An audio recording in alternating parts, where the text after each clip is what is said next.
As the journey's unfolded, it's got deeper and deeper and deeper and deeper. And you cannot look at what's happening in the world and ways to change what's happening without realizing that we create our reality. What we think is real becomes our experienced reality. For instance, if you think you are powerless and you're just little me, I'm just Joe Public, I've got no power, what will you live? You will live a powerless life in which you will be little me. But little me does not exist except in your perception of reality.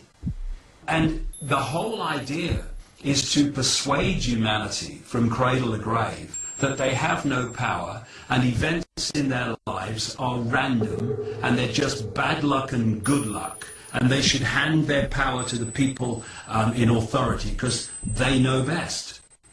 We have 6 billion people on this planet, so they tell me, I don't know who's bloody counted them, that are overwhelmingly not conscious.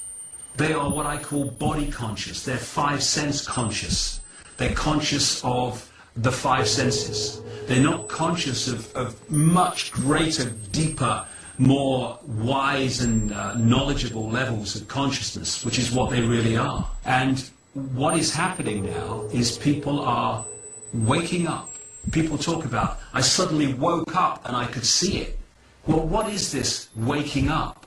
It's the point where these people cease to be only body conscious, 5 sense conscious. Can I see it, touch it, hear it, taste it, smell it? Oh, it exists then. To becoming multidimensionally conscious, if you like, to access greater amounts of their infinite consciousness and to change their point of observation of this world. When people say to me, I don't understand it, it's so obvious now I can see it, why didn't I see it before? Because you were body conscious. You weren't conscious in the terms that I'm talking about. It's similar to being in a little room and there's a door in the room and everyone's sitting in the room, you're born in the room, and they're all telling you that this room is all there is. And this is the world, and this is the limit of possibility, this is the limit of what you are. And every time you go towards the door, they go, oh no, you can't go through that door. What will the Pope say? What will the Bishop say? What will the Rabbi say? What will your mother say? What about the people at work? Oh my goodness, you can't go through that door. And then eventually you do go through the door. And you open it and you walk through and you realize, hey, that little room is not all there is. It's not who I am. And you walk down the corridor and you walk across the courtyard and you walk out the gate and you walk up the hill and you turn around and you look back. And what you see is vast walls with broken glass and barbed wire across the top and guards parading up and down the battlements. And you see the little building. And inside the little building is the little room that you spent your whole life believing was the limit of possibility and the limit of what you are. And that's where the elite want you to be, because when you are 5 sense conscious, they got you, because they're manipulating the 5 sense world.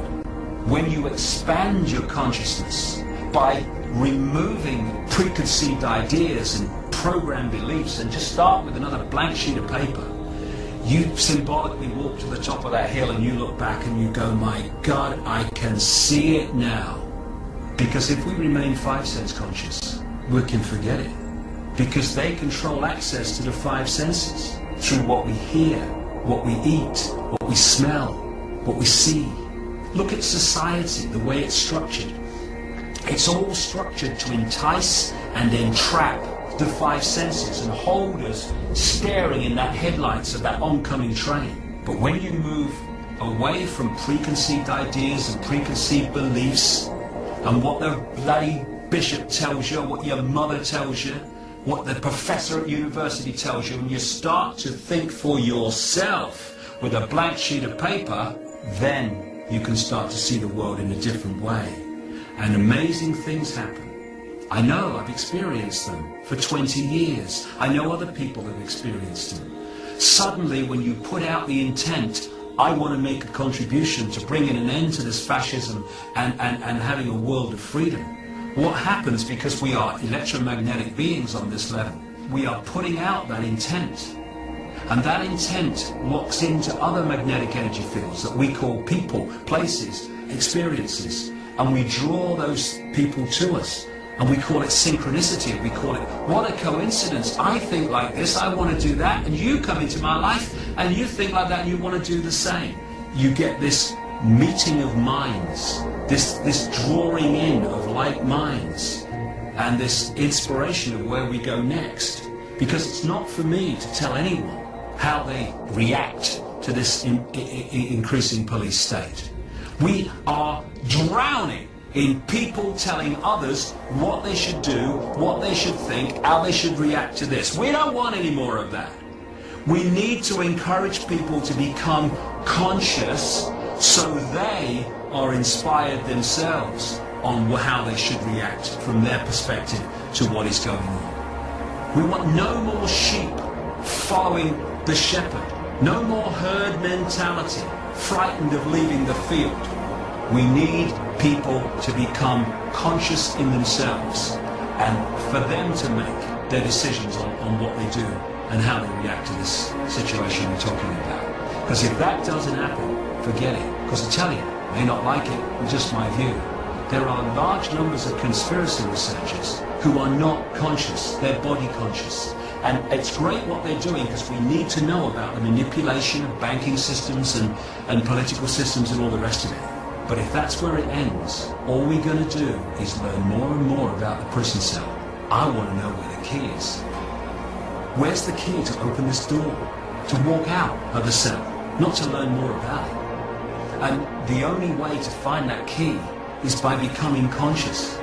To start to access higher levels of consciousness so that we can perceive the world from a much higher perspective of knowledge, understanding and wisdom, and have the inspiration of how we react and respond to the situations that we face with the gathering police state. If we don't become conscious, then forget it, it's all over. Fortunately, vast numbers of people are going through that process, and it's that is going to bring the house of cards down. Not marching in the streets with banners, not stockpiling weapons, people becoming conscious, and not only that, having then the courage to act upon the situations they face without fear of the consequences. Because there are no consequences. We are infinite consciousness. We live forever. There are no consequences. So we leave this world a little bit early, trying to do what we believe is right. I'm terrified. That's the attitude. That's the point of perspective that's got to bring this down. And I think it's going to, frankly, and quicker than people think.